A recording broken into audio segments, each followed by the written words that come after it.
Very interesting. But yeah, let's move on to Thunderbolts, which they didn't label this one a trailer. They labeled it a clip, I think. So I'll tell you what. I went to see a screener of something last week, and I walked by the poster for the Thunderbolts, and I was like, "This is gonna have a good vibe to it." I have a good the one feeling was about like kind of like they're all like just pissed off at each other. I'm like, shit. this is what I need right now. Just to set your expectations, this one says special look. Okay, cool. Special look. Oh, America's so big. You ever drive through Oklahoma? It's so flat. You got a convoy approaching fast. Step on it. God, he sounds like his dad. Yeah. So trippy. Red Guardian limo services. Come on, baby. Okay, a bit faster, please. Lexi! Okay, don't worry. Engaging defensive measures. Come on. Oh my god. Love it. Oh my god. Walker, shield! Is that Ghost? Ghost, yeah, the man on the wall.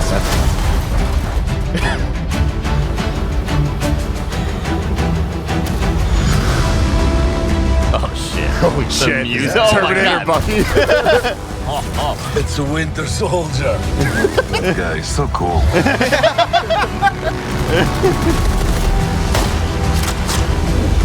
Holy shit! This is straight up Terminator. No. All right, that's pretty That's fucking awesome. That's what I talk about.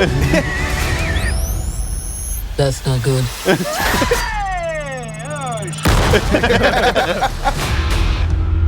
With the yellow How font? crazy is it to think of all the monumental fights that happened exactly here where you're standing? God I mean, the bless it. place wasn't cheap, but it's got good optics. Look at you. You are all so adorable.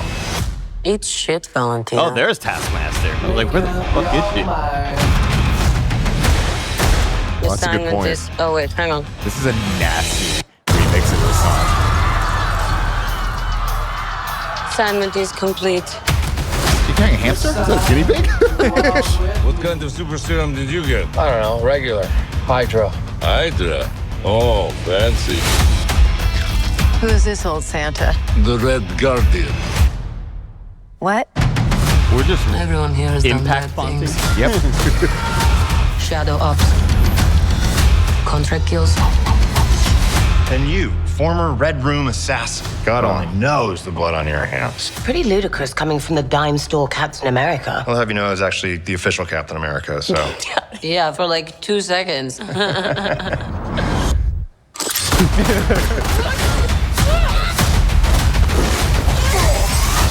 It's getting so tense in here. Who are you? I'm Bob.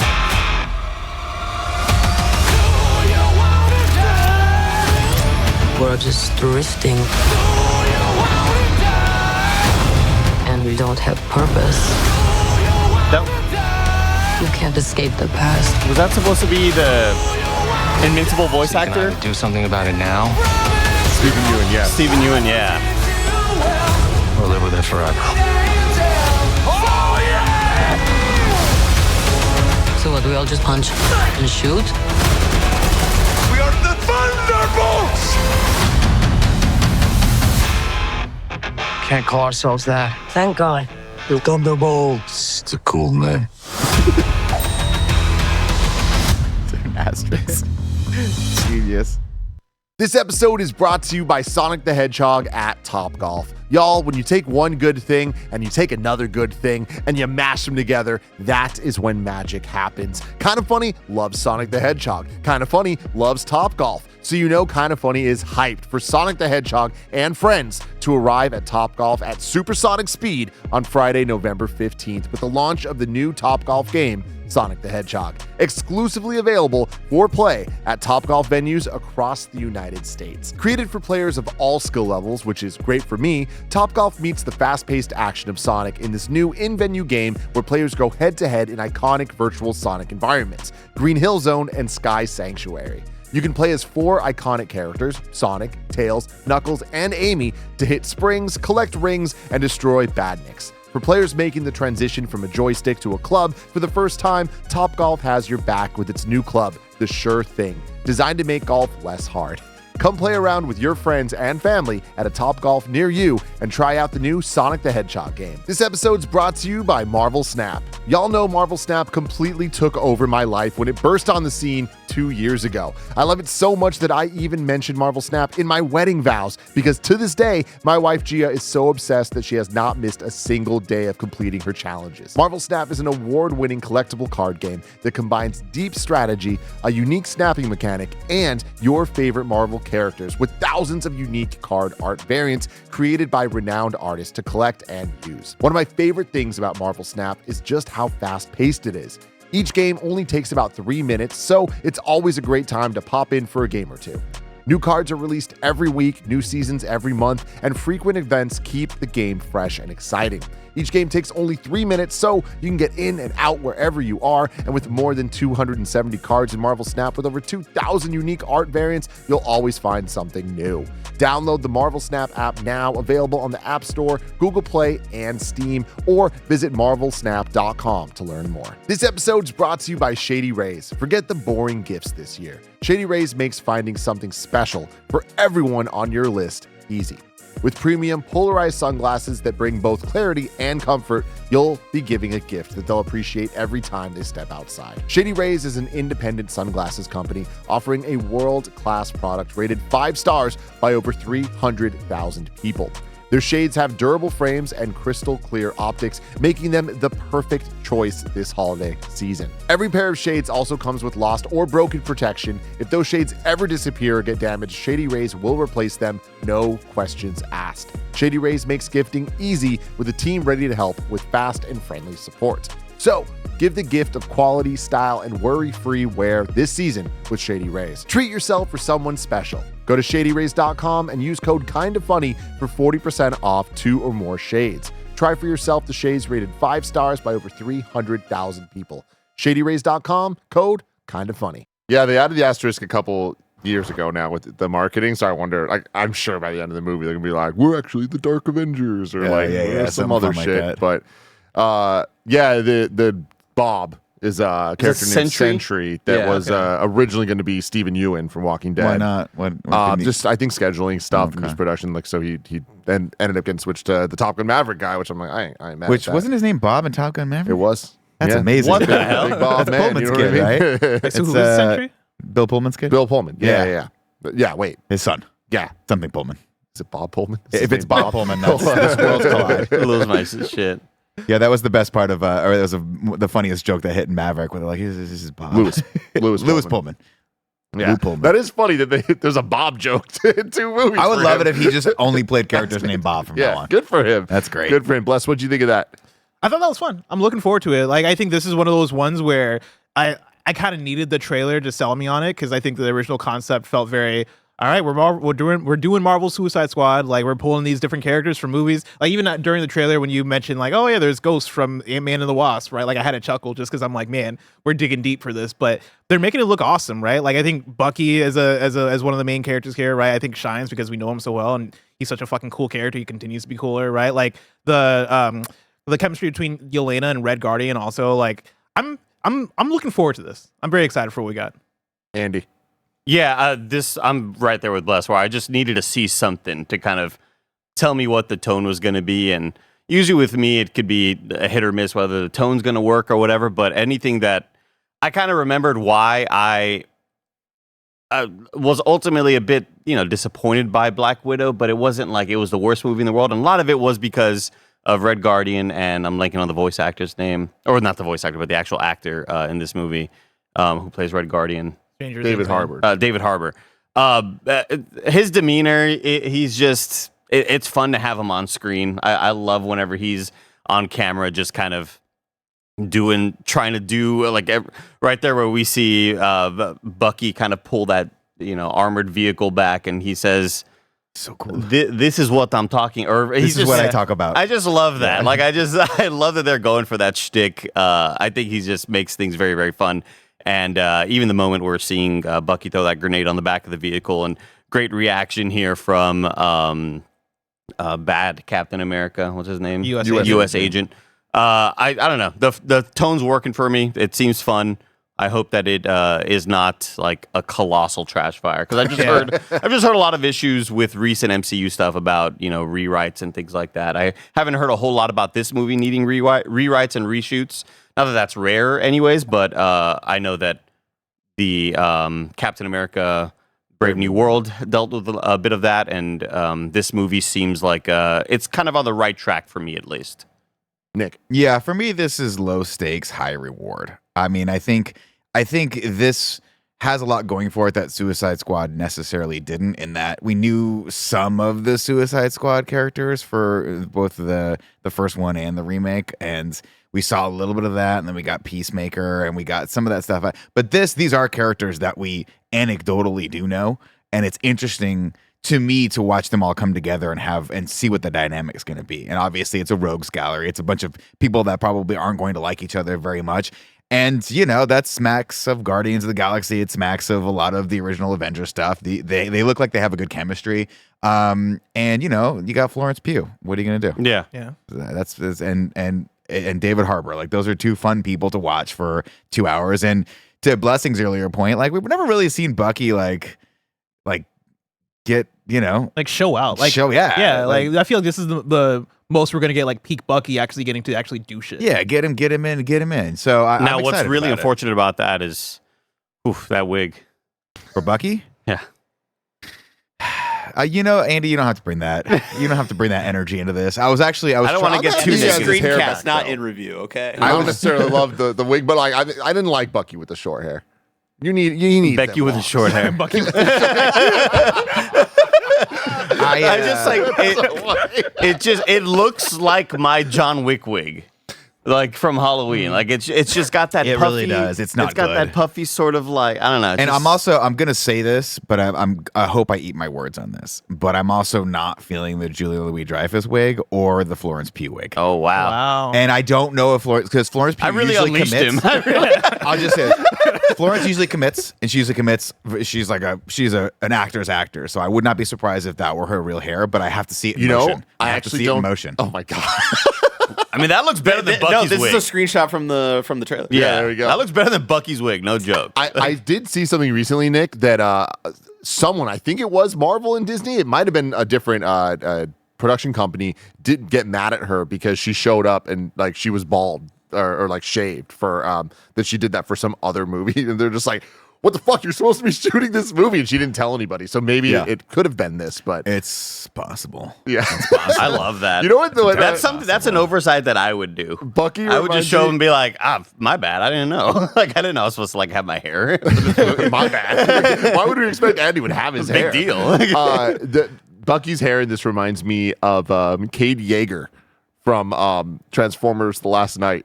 Mark Wahlberg's character. You know what I'm talking about? Oh yeah. Hey, I'm Cade Yeager. I think we found a Transformers. I think so. I'll show you a screenshot of it. He's got shorter hair. There, exactly. Cade Yeager has long hair in The Last Night. Pull up Cade Yeager, Barrett. This is important. Spelled exactly how you. Cade Yeager is the star of a fucking PS3 shooter. The Last Night. The Last Night. Okay. Yeah. I'm Cade Yeager. I'm excited when about. I was on Transformers in review. I don't. I'm excited for this, and I'm also excited to see Wyatt Russell because I expect a lot from him. Yeah, I think the last time I saw him and was like, I'm excited that he's in a movie was that World War II zombie movie they did, which was I think a J.J. Abrams film or something like that. Remember that? It was a bonkers ass like action zombie. Yeah, Jesus. I mean, I was in a green room over the weekend, and one of the comics was like, say what you will about Mark Wahlberg, but he has a nice nose. What the fuck? And I'm like, you know what? It's not a bad nose. You gotta give it to him. It's not a bad nose. You gotta give it to him. They're saying Overlord. Yes, that movie fucking rocks. Just like one of the most useless contributions.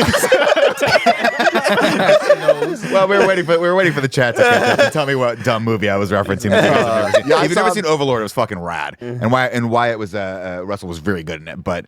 You guys should. I'm excited for him. I'm excited to see if he can start building that career. I mean, he's great. I liked him a lot in Monarch, the Godzilla show. Never watched which it. was cool because like I don't know if he played his guys knew this. It was him. It was like the show took place on dual timelines, and him and his dad played the same character. So it's Kurt like- Russell was the Kurt older Russell, version of him. Yeah, it was like which it is was very cool. fucking cool. Yeah, I thought that looked cool. Again, these are the two movies to me that I'm just least interested in, and everything I said about Captain America I think applies here. The difference is something that I've been wanting a lot from these recent phases of Marvel shows and movies is like, cool, we have all these characters. I want to see them interact. Like that was the beauty of phase 3 was we had the setup of phase 1 and 2, and then we actually got to see these different characters together. And you brought this up, Nick, but like in Suicide Squad, even it's like we didn't know the characters. Yeah. They were just different characters. But I think for here, it's like we've now seen them in different projects. So I am excited to have them together interacting. Like I think that there's so much value there, and I think that that's kind of what people love the most about the MCU. This group of characters, I'm not necessarily sure. It's like these are the ones that we've been waiting for. But that's like, but isn't I'm there cool with magic that. to that? Because they're not the ones we've been waiting for. Let's be perfectly honest. Yeah. And it's kind of fun. It's kind of fun just to be like, this does not necessarily matter until it matters. Yeah, I hope It's the onus is on them to make us fall in love with these characters. Similar to how I had no fucking idea who Star-Lord was or any of these characters were before I went into Guardians, but I do now, and I cried at the end of the third one. Yeah. I also cried at the end of the second one. Yeah. I might have cried at the end of the first Yeah, one too. yeah, while I I'm thinking believe about I it did as as well. it's a big cry thing. But so yeah, no, I'm right there with that. And I feel like my biggest kind of like negative about this is it doesn't look like it's doing anything new. It's not like we've seen all of the jokes are the Red Guardian jokes are the same Red Is Guardian. this going to jokes, be the Ant-Man action. 2 or whatever? You Yeah. know? But like whatever. I enjoyed all those things. So just getting more of it, I'm cool with. Love the Avengers Tower stuff. I am very interested in the Julia Louis-Dreyfus stuff. Like I want to see that actually come together because I feel like we've had so much of it that it better start getting worth it. And I do believe that this is going to be the moment that happens. I need her to be more real, though. And I know that's a crazy thing to say for a movie called The Thunderbolts, where it's all these side characters from the MCU. But I think they're leaning on her to be like an RDJ style character where she's bringing humor and charm, and I'm not feeling it from her yet. And I think a lot of it has to do with the wig. If I'm being real, I think she's hiding behind it. Let her out. Oh, let her wow. out Let from her out. behind the wig. And the last thing I'll say about this one is I didn't notice until Andy brought it up, but we get very little Taskmaster in this thing. Is it going to be Olga? Uh-huh. Yeah. But I feel like Taskmaster's going to get, what was the name of him from Suicide Squad? The Rat Kid. Slipknot. Slipknot. Or whatever. Slipknot. Like they Get just gets murked murked immediately. I think she's getting Oh, murked. you don't think that'll piss people off?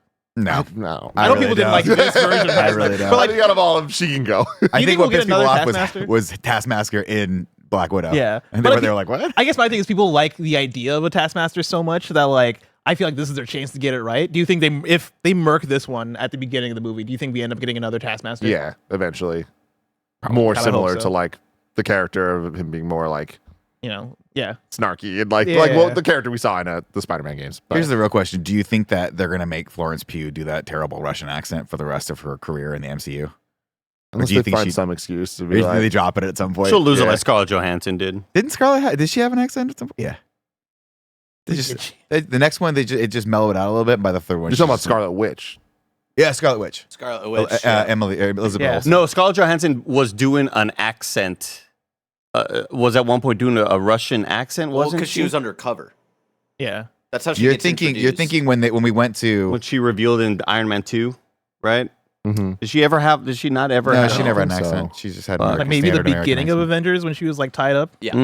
That's what yeah, you're that's thinking. probably right. Yeah. Yeah. Damn, That's Avengers. cool It just scene. feels like a different place and time. I know. That's just Well, like We're also old now. fuck. So that's one of the things because I'm trying to figure out why these two movies are doing it for me, like why I'm excited about it. And I think part of it might be because I feel like they're harkening back to a bit of Phase 1, both with Captain America: Brave New World, with it feeling way more grounded and less like I guess earth-shattering, both literally and figuratively, and then also with Thunderbolts having like a U.S. agent and all these characters visiting Avengers Tower. Like there's something about it that feels like, oh, we need to go back and give people what they want. Because like I think in the last few years it's been very like, all right, let's try shit new, or let's try new shit, and it's been, at least for me, just not sticking in a way. Like something about this feels like almost throwbacky. There's in a way that's nostalgia working. to it. Yeah. But what I like about it is there's a nostalgia to it, but it's the nostalgia of the newer class coming in and sort of low-key shitting all over the other class because they're like not good enough. And there's just something fun to have your characters have that starting point of being like, of having that massive, because they all just have that massive chip on their shoulder for not being the thing that they're kind of copying. And that to me is, I can't wait to watch that for an hour and a half or 2 hours. It just seems like that's going to be a fun place to be. I do think between these two, it is good that they're finally answering questions people have been asking about of like, what's up with the big celestial in the fucking Pacific Ocean or whatever, and what's up with Avengers Tower, like who bought it after Homecoming, and like addressing those things wrapped in these movies. I'm like, all right, cool. At least we're moving some things forward. I like that. She's like, it's good optics. It's very expensive, but good optics. Good optics. Now the biggest question is, where is Peggy's niece?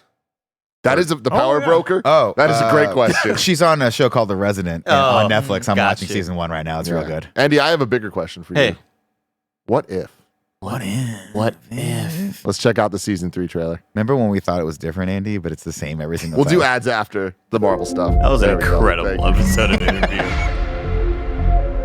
I love this. I love this. I never watched season 2 of this. It's good. Is it? They're all good.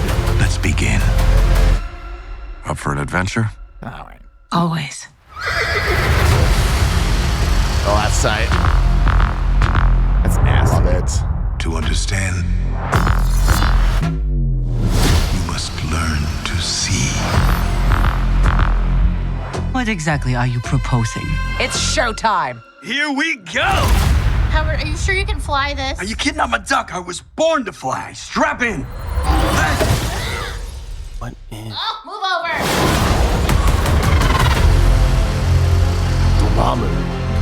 If we all go down, the world will be left defenseless. Green Lantern. I was about to say, I was like, whoa. Oscar Isaac. We may not get another one. Hell yeah. Let's finish it. Just straight up mecha. Are they Megazording? Oh, that's awesome. Avenger, assemble. Oh my god. What the hell? You guys need to strap. What the fuck? Yeah.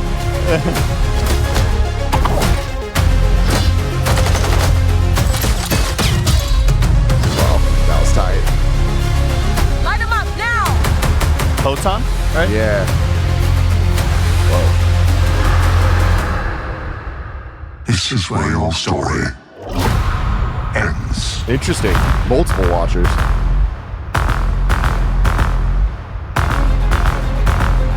With some mysteries, the only answer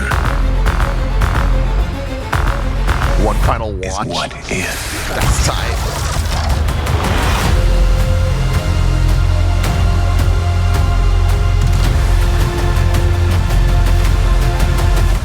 Maybe it's time that we called in some help. Dude! Whoa. Holy shit. Did she say Goddess of Thunder? That is fucking sick. That is cool. God damn. What if? Damn, that is really cool. Oh, yeah. Andy, what'd you think Is that of how this? they're introducing her? What the? Storm? Yeah. Well, she's been in X-Men. She's That in sounded like her 97. X-Men 97 voice, Yeah. right? Oh, but I'm just thinking of like her. We haven't seen her with other Avengers. Is like Yeah. the big thing. Avenger Assemble. That's the name of like the mech. Pretty sick. Really, really cool. I mean, I'm excited for this. I really enjoyed the brand new character, the original character from last season, the Native American. I'm blanking on her name. I forget her name, But too. that She's was a- in this. that was an awesome Kumail's episode. back there. Excited to see more of her. But I don't know. Like, I'm excited as I could be for this because I've never been the big What If fan. I'd say that Nick has always been the one who's championed this series. I'm very excited for this. I need to go back and probably watch seasons 1 and 2 because I'm confused by everything that's happening here, like always. But one of the things I really like about this is that they can play around with it. They can be super ultra creative and do stuff like this and bring in characters that you're not necessarily expecting to see. And it's fun. And it's to me, it strikes a really fun tone of being a cartoon, but also being pretty serious. And I think I want to say it was last season where they had the Ultron thing, right? Or was it the first season? Seasons. That was season 1. That was the end of season 1. I love that. I love that arc. So I'm excited for this. I absolutely want to watch it. And I think this might be one of the ones where I go back and like skip through the first couple seasons and familiarize myself before going in because I like it. So yeah, Bless, you're saying you didn't even watch season 2. Does this trailer do anything for you? Yeah, I mean, I think today I'm realizing how well Marvel knows how to cut a trailer. This does have me interested. I guess I just have more questions than like anything, right? Like season 2, is it a thing of are those stories from season 1 continuing? Is this all connected thing? Yeah. Okay. So this is the end. Like they're Yeah. building to the. So that's my thing is I feel like overall with What If, the show ended up not being what I expected or wanted it to be, which was like really getting into the what ifs that we're actually asking.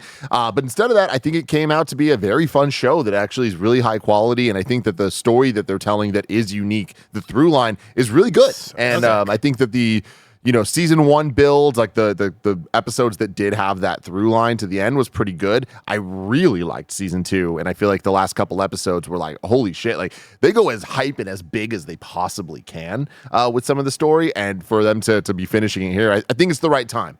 I feel like what we're seeing here, there's a lot of cool little scenarios we have. It to Nick's point, watching this trailer, I have no understanding of like how this connects and where it like how it's going to play out, but it's fine because they've shown now with the 20 episodes or so that they've had that like they do a good job of setting up a story and paying it off either within an episode or by the end of the season. So I think this is the right time. Getting a couple X-Men characters in is cool.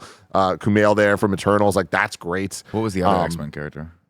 We got Storm, and I'm pretty sure I saw Apocalypse. At one point. I could be wrong about that because it was all really brief. But I mean, even then, like we know with season 2 of What If, like they'll get anybody, right? So. Or even make new characters, which is pretty rad. So. I mean, I'm who is that character right there? I think it's Moon Knight. Oh, Moon Knight. Because it sounded like Oscar Isaac. Yeah, he's got looks Moon like on his Moon chest. Knight. That makes sense. I was thrown off by the He green. really does look like Green Lantern. I was like, it's got to be Green Lantern, but that's so weird. Yeah, Yeah, pretty cool stuff.